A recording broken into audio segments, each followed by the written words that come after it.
Welcome back to the TMBB show. It's your girl M-Luv. R.J. here. So before we took our break, R.J. was breaking down the difference between holistic and holistic.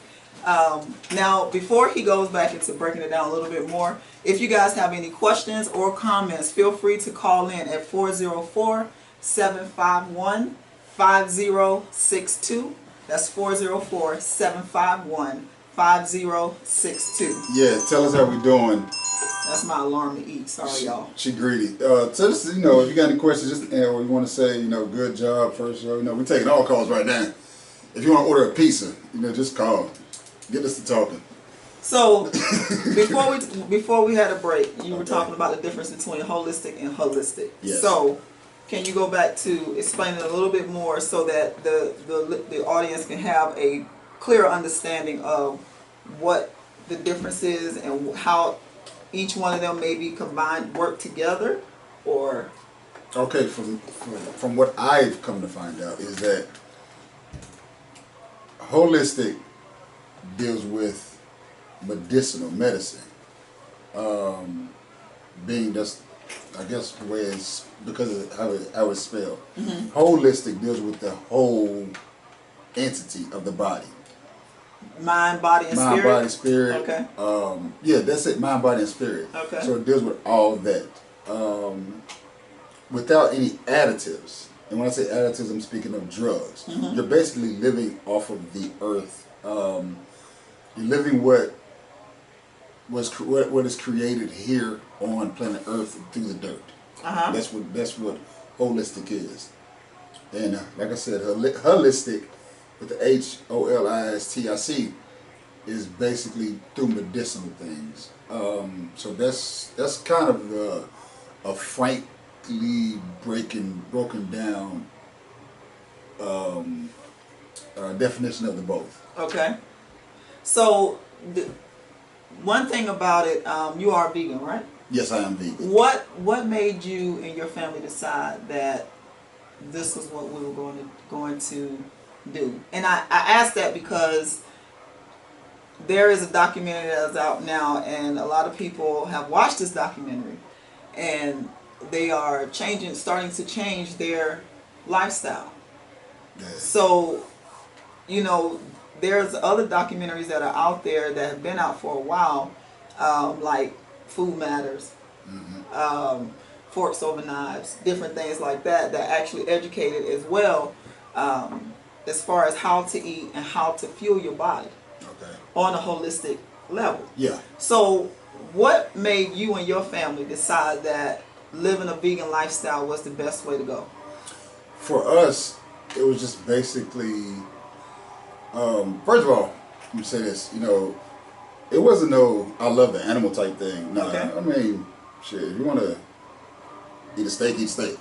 But for us, it was we didn't want to put the drugs in our bodies no more. So, like I said earlier, through studying politics, mm-hmm. we did the paperwork, follow the paper trail is what they always say. Follow the paper trail, and you'll find out everything you need to know. Okay. So, through studying politics, I found out who the drug companies were, mm-hmm. and all their little ways of getting the drugs out. Okay. So, through that, and finding out how much they was putting into the food, we just said, you know what, I do not want any drug, period, in my body. So decided to go vegan. So how does that, just like you asked me, how do your children adjust to that? Well, them little rats, they adjusted well. Some nights they'll eat, some nights they want their, I have a 16-year-old daughter. When she comes home from school. You gotta shout her out. Oh yeah, what's up, Boogie? How you doing? Shortstop, McIntosh High School. She, when she comes home from practice, she wants the ramen noodles. Okay. My son, he loves hot dogs. He's 6 years old, champion. What's going on, man? He loves hot dogs. Okay. So some nights they'll eat it with us, some nights they won't, mm-hmm. and they're just being children. Yes. And one thing I believe in is not to force your beliefs onto your children. Okay. Let them, be children. and then later grow up and make their own decisions. I kind of disagree with that. Okay. And I say that because It's my house. It is your house. Absolutely right. However, but let me ask you this: why? And we're gonna keep it real. It's okay. It's okay to disagree, right? Hell yeah. Okay, cool. So my thing is this: why is it okay for you, but then it's not good for them? I never said it wasn't good for them. Okay, but Didn't say it wasn't good for them. okay. But also, I don't want them to feel like they need to go out and just go out and just do things behind our backs. I can understand that. So Okay. instead of them trying to figure out, ways to. Now, it was a point where, my son was going to daycare. He wouldn't eat none of that food. Okay. Because it wasn't what he saw at home. All right. So, we eventually, I don't want to say but we talked him into, finally eating the food at daycare. Mm-hmm. So, but it was, we just don't want them to hide and have to go out and do things behind our back. So we keep that open line of trust between us, and that's just one way. The easiest way to break down somebody's wall, I think, is to feed them. So Okay. if you give me some food, I'll tell you everything you need to know. All right. You've seen 48 hours. That's true. So, but yeah, but it's never. It's just basically letting them, learn on their own, but also know that their parents have the knowledge. Like I said, they eat some nights what we eat. Some nights they don't eat what we eat. Okay. But honestly, I've been cooking ever since I've taken on, come back to the vegan lifestyle, because I was vegan before. Ever since I came back to the vegan lifestyle, they've been eating like almost what we eat every night. Okay. So they still have their little snacks in there, which they'll touch, but when it comes to dinner time, they're eating what we eat. Okay. Okay. If you guys have any questions or comments, feel free. You can call in. We're taking calls 404-751-5062. So, as far as I know, Champ is homeschooled, but Boog, she goes to public school. Yes. So is she packing her lunch? No. What is she doing? Yeah. She I told her she needs to stop doing this, but she doesn't eat the food at school. Mm-hmm. She'll try to find healthier options because she doesn't like this food that the school serves. Okay. And then if she doesn't find anything that she wants to eat at school, she comes home mad hungry. Mm-hmm. And she just eats what we have in the refrigerator. Right now we have a lot of vegetables, a lot of fruits, and one of her favorite fruits is dragon fruit. So we have dragon fruit for her at the house. She loves the jackfruit. She tried. It's like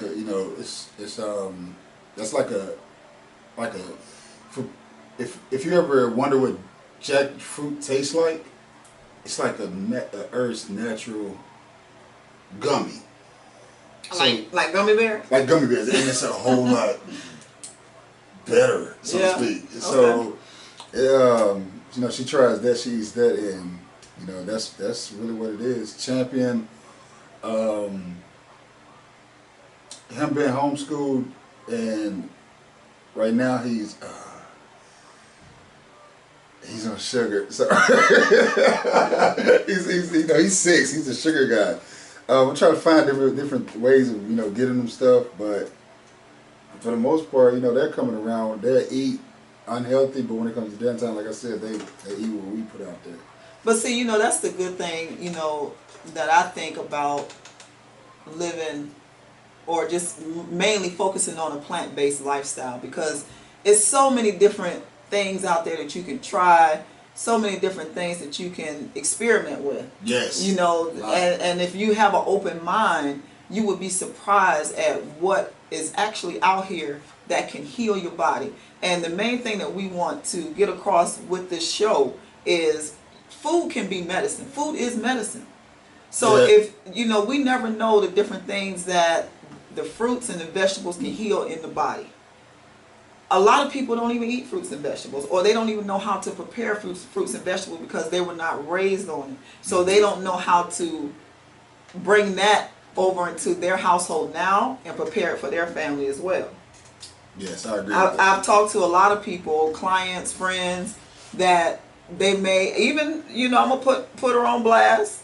My sister, I ain't gonna say which one, but she will eat corn, and because that's what she likes and that's what she knows. But I try to tell her, you need greens, you need this, you need that, because there's so much nutritional value in these different vegetables and different things like that it can actually help your body in the long run. But when we don't add those things to our plate, then we're actually doing our body a disservice. Yeah. So go ahead. Also, with that being said, when you're making a transition, remember you got to get this stuff out of your body. Mm-hmm. So the easiest way to get the stuff out of your body is to also put in those fruits and vegetables, which are at some kind of detox. Okay.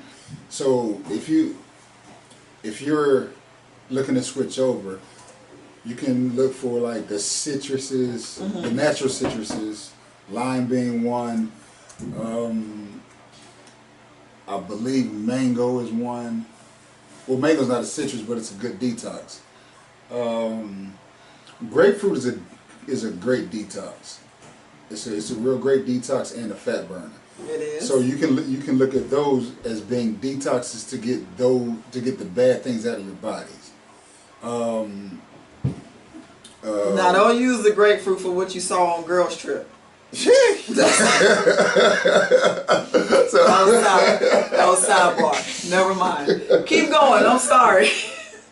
I mean, you can, but I mean, it helps out.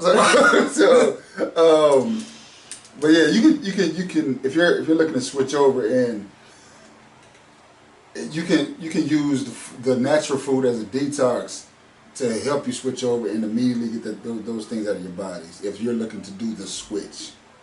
Mm-hmm. So it's not bad. And also, with that being said, you can also find food that actually tastes like meat if you prepare them well. Absolutely.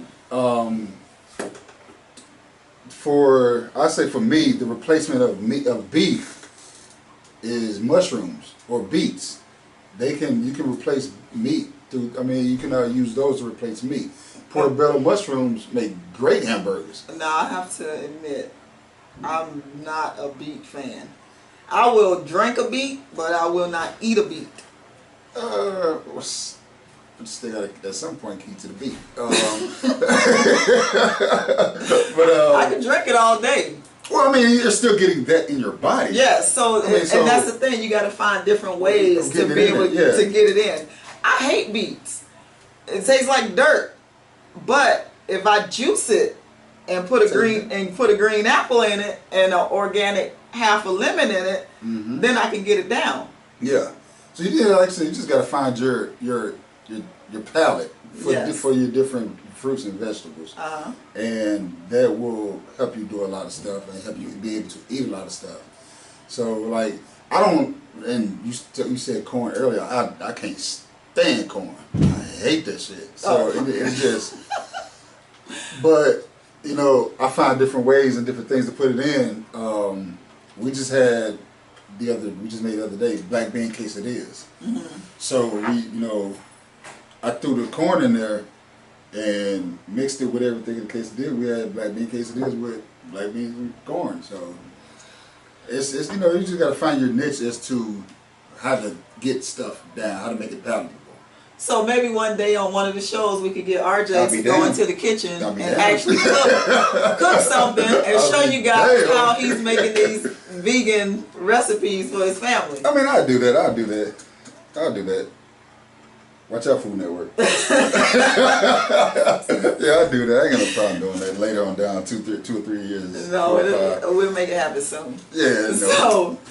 So, you just gotta find your niche, man. Like I said, you gotta try to. You have to be willing and coming into this. If you really want to get healthy, you have to have an open mind. Absolutely, to get healthy. You have to have an open mind to get healthy. You can't go into it saying, "Oh well, I want to lose weight. Oh well, I don't want to eat that. Or I don't want to do this. Or I don't want to do that," because you've already lost the battle. You have to change your mind to this. It is not a quick fix. It's not something that's going to happen overnight. This is a process, a journey, and it is not just working out. It's not about just going to the gym, getting on a treadmill, getting on a stepper, or throwing around a couple of weights. No, you want to have a total body, whole, healed body from head to toe. So you got to fuel your body with the right nutrition, with the right things that's going to combat against any kind of disease that try to attack you. That's the whole purpose of the Taking My Body Back show. We want to help you guys, educate you guys on how to live a holistic lifestyle and how to have fun with it. It doesn't have to be boring at all. At all. You know, you can have fun with it as far as with your family and everything like that. Monte said he likes pancakes. You can make pancakes. Sweet potato pancakes. Sweet potato pancakes. That's not hard. Monte, there you go. Sweet potato pancakes, cuz. Come on now. You can have the sweet potato pancakes. What up, Monte? So there's different ways that you can do it. You have to get creative. Think outside of your box. Think outside of what we were taught growing up. Especially in our culture, we were taught to eat pig feet, chitlins, pig ears, different things like that. And we know it to be called soul food. Well, that soul food is different things that has generated a lot of different diseases in our bodies. Yeah. And we all love it. I mean, from the macaroni and cheese to the sweet potatoes and all that great and wonderful stuff. But those things do not bring about healing in the body. If we continue to eat soul food every day, or whatever your particular culture is, whatever, if it's something that's thick and creamy and saucy and all this different stuff, 9 times out of 10 you're just putting gasoline on it, and eventually it's going to explode. Yeah. So we have to change our mindset in order to have a healthy lifestyle. Yes, I agree with that. And for those people that say, well, it's expensive, it's actually not. And what we're going to do is, we're going to take a break here. They're going to tell you how it is not that expensive as you think it is. Oh, wow. All right, guys. We'll see when we get back on the break.